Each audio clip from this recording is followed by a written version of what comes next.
So I'm going to spend the next 30, 40 minutes or so talking about the Netflix API. I'm going to talk about how it's changed over the past few years. I'll talk a little about the design principles that guided the changes that we've made. And then I'll walk through some system architecture, and I'll talk a little bit about the tools that we use to operate and deploy the API. So if you have questions, just feel free to interrupt and ask as you think of them. So let me start off by here, stand over here. Changing to the next slide. Wait for it. Okay, so let me give you some background on Netflix. So, we're striving to be the best global provider for streaming TV shows and movies over the internet. The Netflix streaming experience today is available on over 1,000 different device types. Netflix is available on TVs, Blu-ray players, smartphones, tablets, game consoles, a bunch of different device types. Sandvine, which is a company that publishes just information about internet usage a couple times a year, in their recent report, Netflix is still about 1/3 of downstream internet bandwidth usage in North America at peak traffic times. And mobile usage has almost doubled in the past year. I think this was for the first half of 2013. This year is different for Netflix in that it marks a shift from being simply a distributor of content to also being a producer of content. And so we've released several original series. House of Cards recently won an Emmy for Best Director with David Fincher as the director there.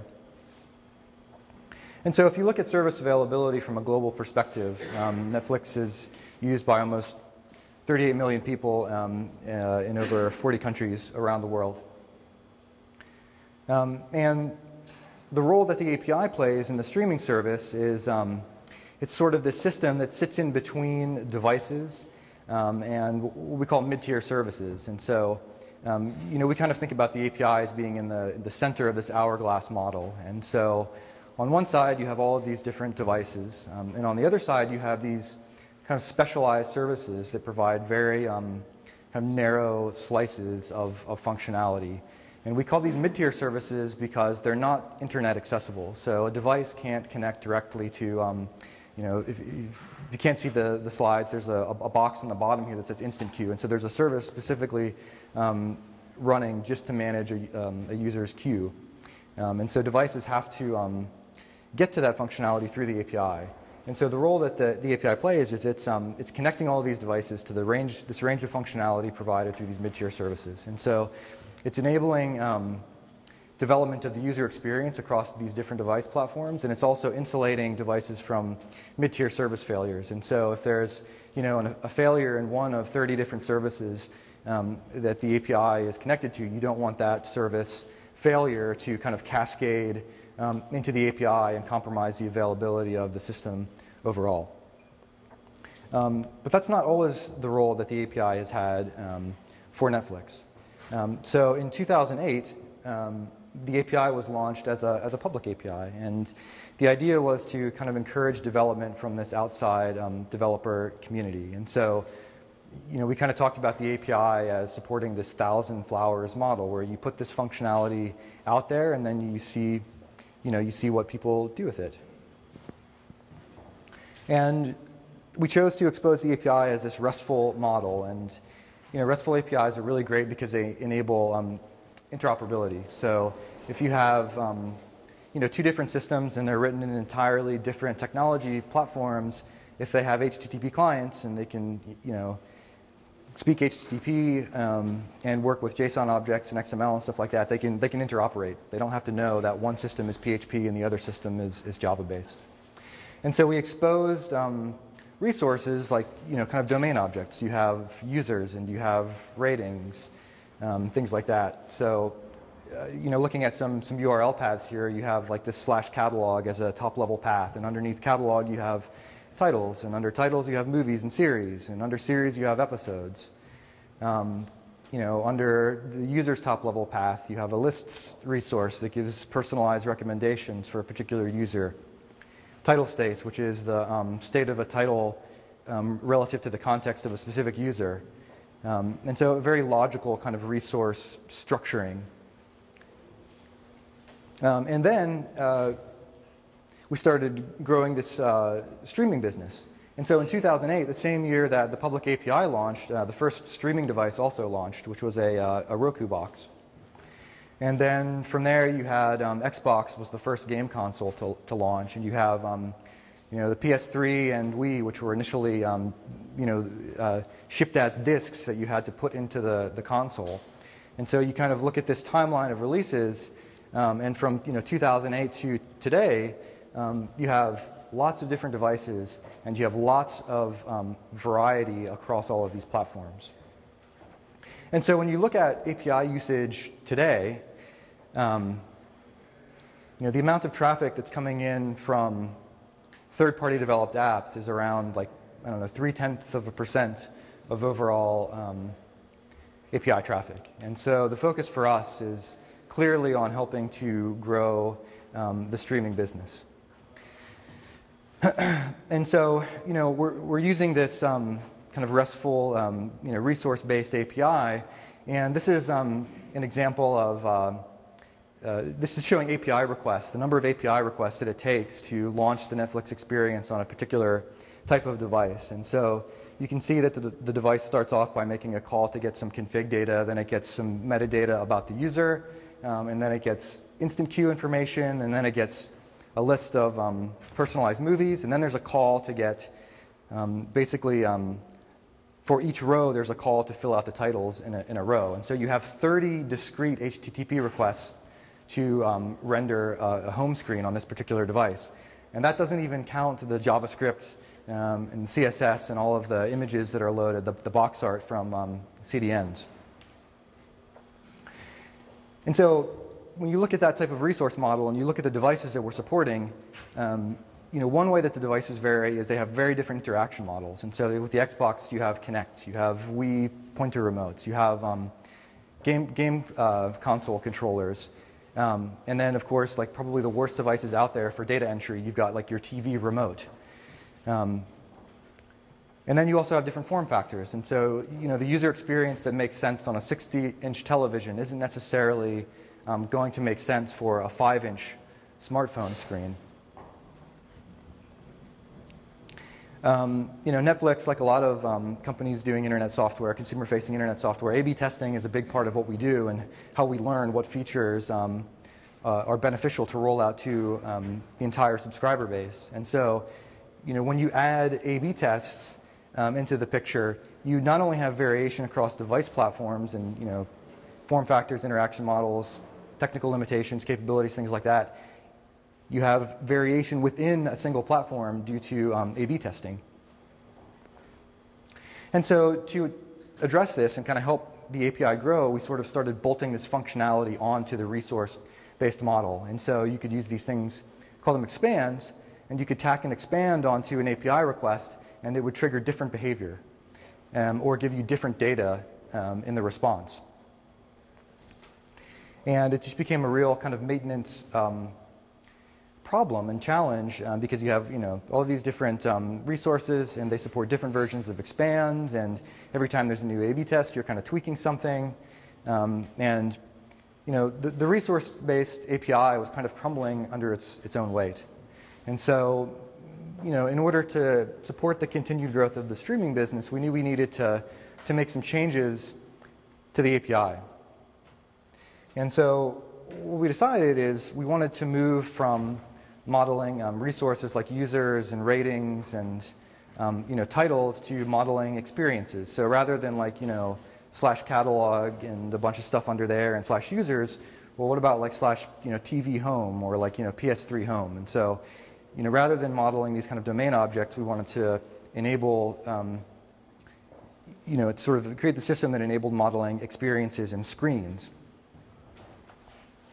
And so the goals that we had in mind were, one, to reduce network chattiness. So you saw earlier that it took 30 API requests to launch the Netflix app on a particular type of set-top box.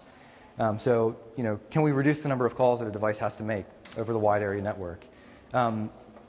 Optimizing for certain device platforms. So, being able to only return the data that a particular device needed. The RESTful API was great for interoperability, but it was sort of like optimized for no one. And so we wanted to enable like these really optimized payloads and responses. And with the RESTful API, the API team was kind of in the middle of development. So, whenever a new device was launching or there were A/B tests, the API team would actually be writing code to support all of this new functionality.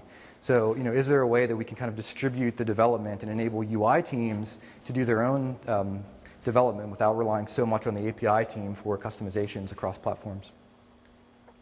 And so what we did is we took our RESTful model. So in this slide, I have an HTTP GET request for users, user ID lists.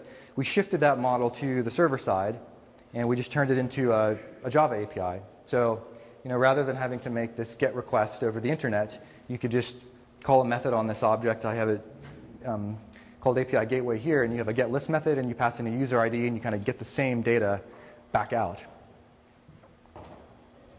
And so this shows kind of a typical illustration of API interactions between device and server using the resource-based model. And so you can see that you got a series of discrete HTTP requests that are kind of paying the wide area network tax multiple times.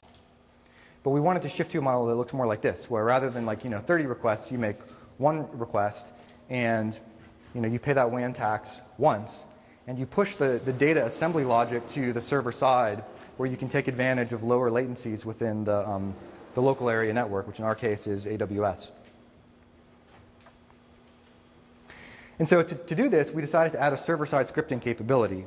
And so we wanted to be able to kind of dynamically change which URLs you could send requests to and how those URLs, how the responses were served up and delivered.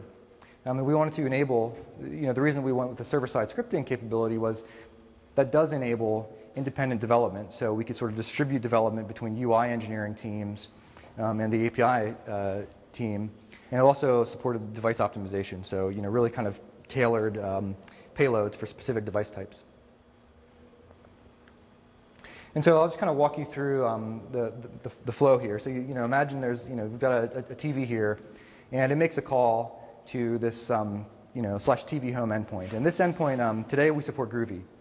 And so you make a request, device makes a request to TV home, and that executes some Groovy script on the server. And so we've got some code that's related to, that's specific for that particular device on the client, and some that's also on the server. And so the change here is the notion of the application. It actually spans the network. And so there's a part of the application that's residing in the client device, and then there's another part that's sort of, we think of them as adapters that are really kind of taking the data that's available within an API server and customizing it specifically for that particular device type. And this is all developed by UI engineering teams. And so they're actually managing the client code, and they're managing the the URLs that are used, the interactions between that device and the API, and the response formats that come back. And then the API team, we're sort of working on providing the server side, the object models that are used to kind of power the scripting tier. And so what we do is we're kind of integrating with this functionality that is exposed through all of these mid-tier services and kind of pulling that into this cohesive object model inside of the API.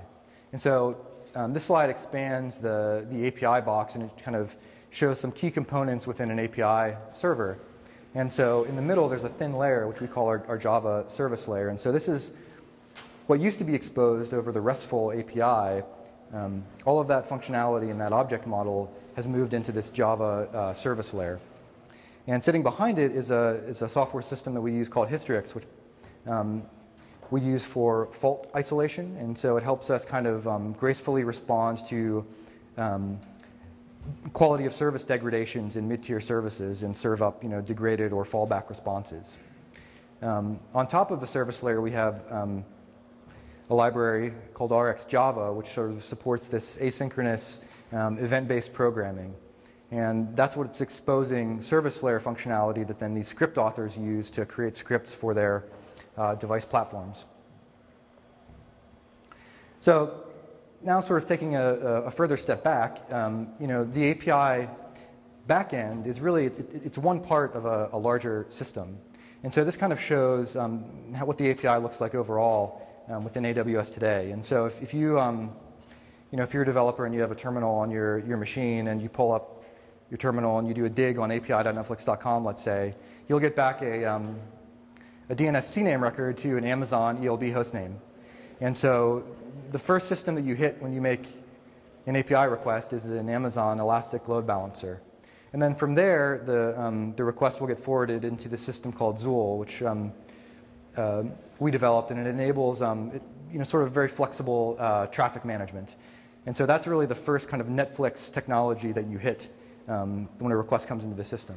And so it enables us to kind of route traffic based on the user making the request, the device making the request, where the device came from, the resource being requested, any of those things. And so we have a number of back-end server farms sitting behind the scenes that we can use for debugging if we want to route like a subset of users or even a single user to like one API box to get a really good look at our logs.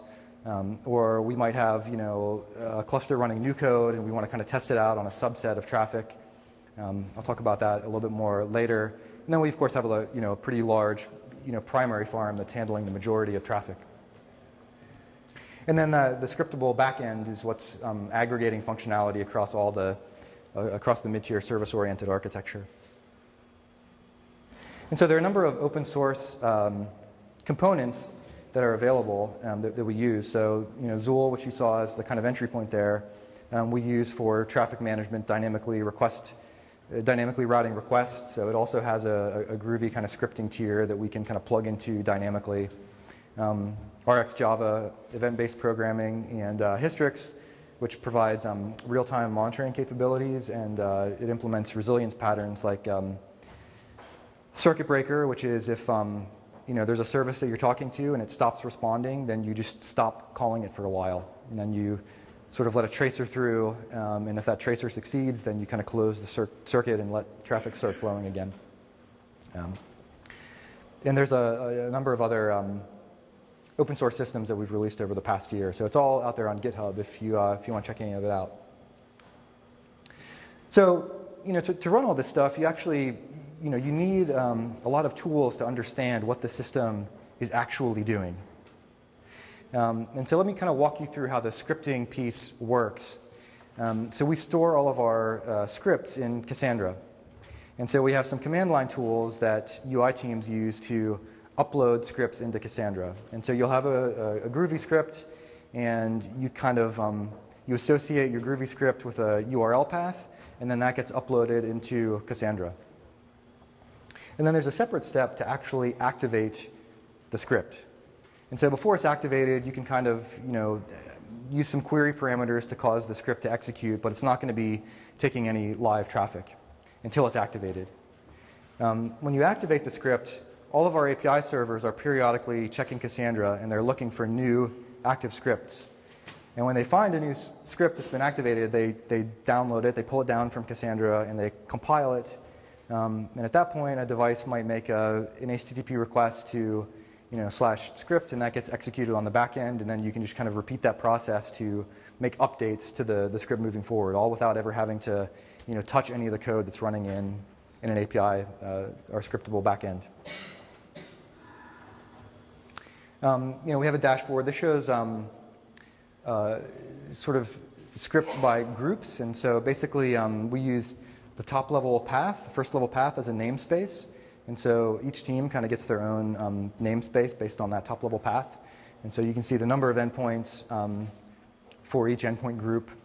You can see the number of active endpoints, and then we sort of have kind of quotas for different teams. So you can see usage and some bytecode size, different information about these endpoint groups.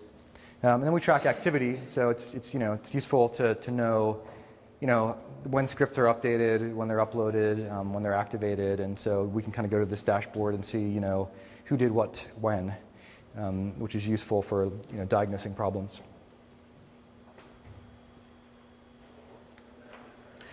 So let me spend some time and talk a little bit about deployment and operations, actually running the system globally.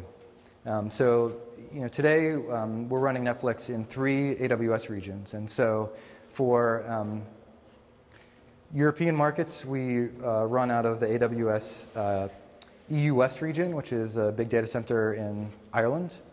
And we also run out of US East, which is a data center in Northern Virginia. And there's another one coming online out in US West 2, which is up in Oregon. So we have,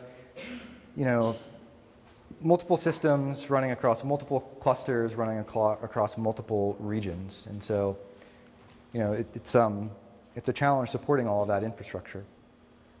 And so one of the things that we do to understand the health of the system is we have dashboards. And this screenshot is showing a dashboard that we use, and it blends historical data with real-time data and some kind of sorting to help us find problem areas.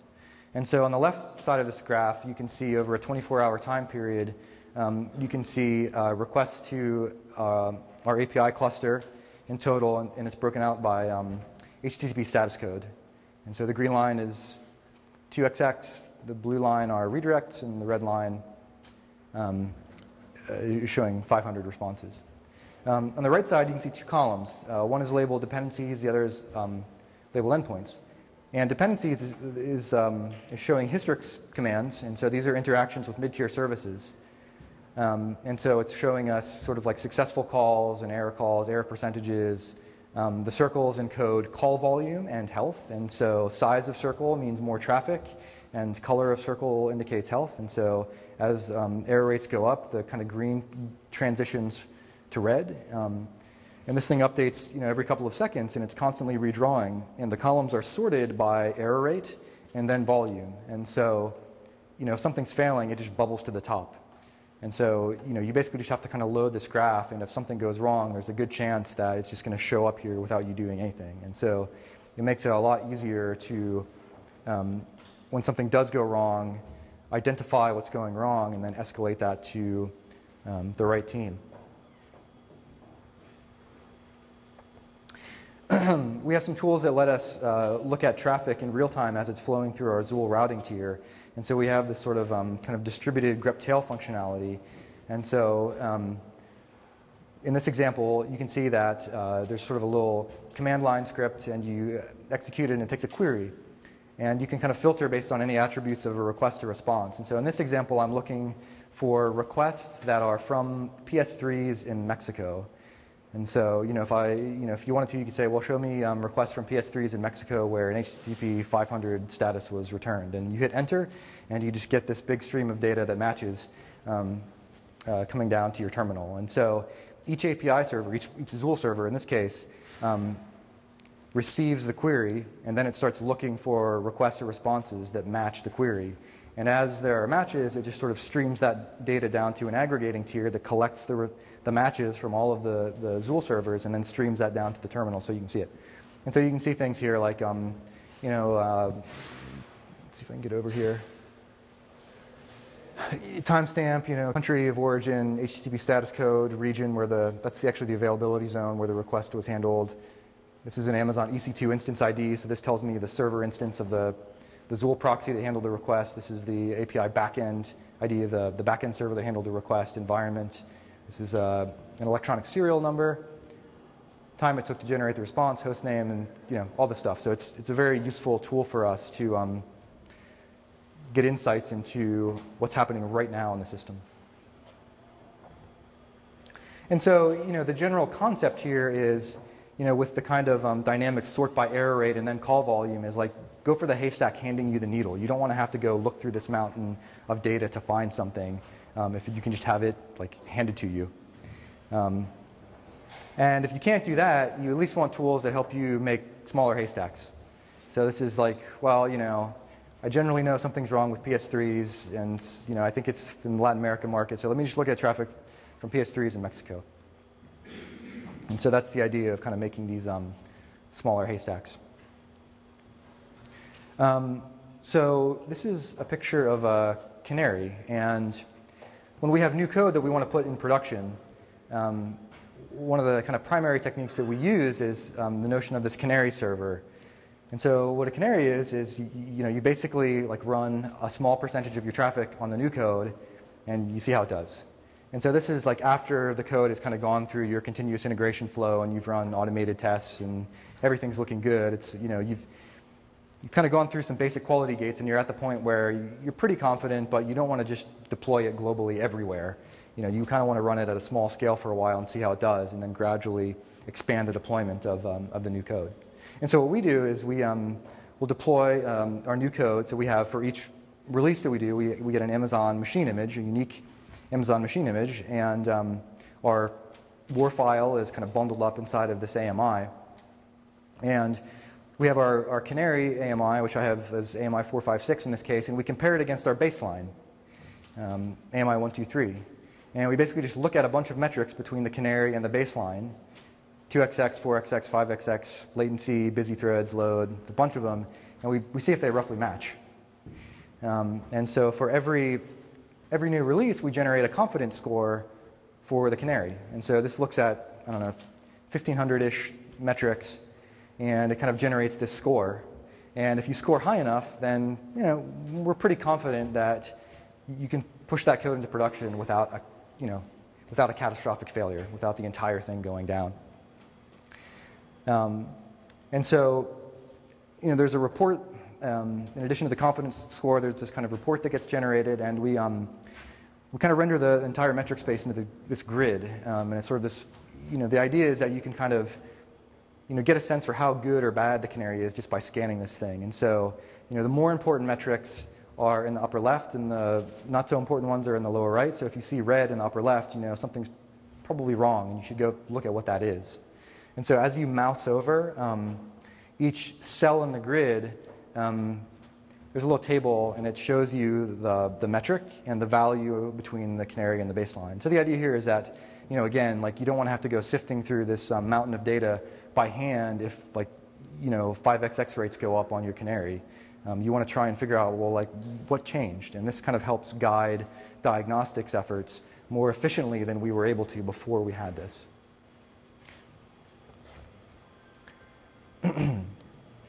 Now, when we have a Canary and it's kind of gone through the Canary testing phase and the score looks good and we want to roll it out into production, we use this thing that we call the red-black push. And so what the red-black push is you basically kind of run the old code and the new code side by side at sort of the same capacity levels for some period of time, and then you can kind of roll back to the old code if something happens at scale with the new code. I mean, every once in a while, like our Canary farms, we only usually run maybe 9, 10 instances in the Canary farm, and so you don't really have a sense for what might happen at scale. And so that's why we use the red-black push. And so how it looks is looks like this. So this is a screenshot of a tool called Asgard, which is also open sourced. And every engineering team at Netflix uses Asgard to kind of manage their deployments in the cloud. And so this is showing the view of a cluster. And a cluster is a collection of auto-scaling groups. And auto-scaling groups just kind of can scale up and down, and they contain EC2 instances of servers. And so in this case, I have this application. It's a dashboard application, and the auto-scaling group has an identifier v141, and you can see that it has one server running in the auto-scaling group. And so let's say I have a new version of this dashboard, and I want to push it into production. So what I do is I select my AMI, and I kind of click this Create Next Group button. And when I do, I get a new auto-scaling group. And so you can see 142 shows up here. It's got one server. It's pending. Eventually, that server instance will come online. It'll start taking traffic, and all the traffic coming in will be evenly distributed across the new and the old code. And so, assuming things look good, I'll just go in at some point and I'll just click that disable button, and that just stops traffic to the old auto-scaling group. It doesn't shut the server down. It just stops sending traffic to the machines in that auto-scaling group. And so if there is a problem, all I have to do is click enable, and then immediately those machines start taking traffic again. I don't have to burn the time of launching potentially hundreds of new servers and wait for them to kind of initialize and start taking traffic. And so this facilitates a quick rollback if needed. And then eventually, you just delete v142 or v141, and then v142 becomes the new baseline. And you just kind of repeat the process.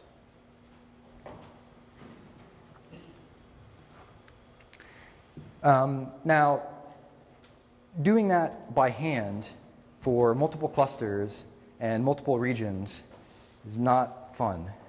And so, doing a push of, like, let's say, 3 clusters across 2 regions, doing that 6 times, it can be pretty error prone.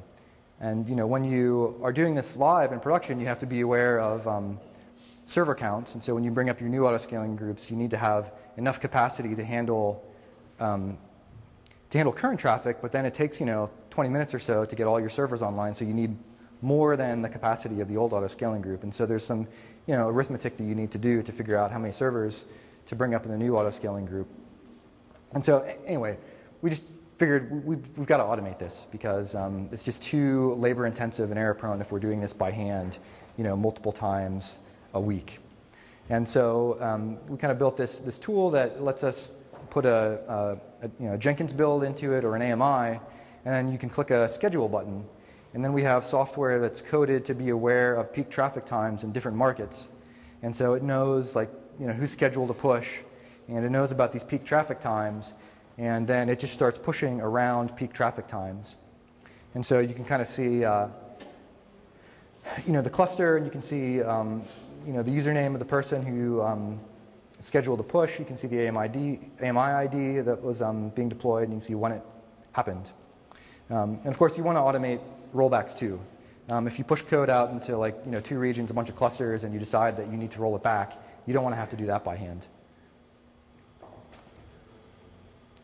And as all this stuff is happening, you want to know who's doing what, who's changing production, what's going on in there. And so we kind of hang out in this this chat room, and our deployment software supports this. We have an XMPP bot, and anytime something changes in production, we just change the topic in our chat room.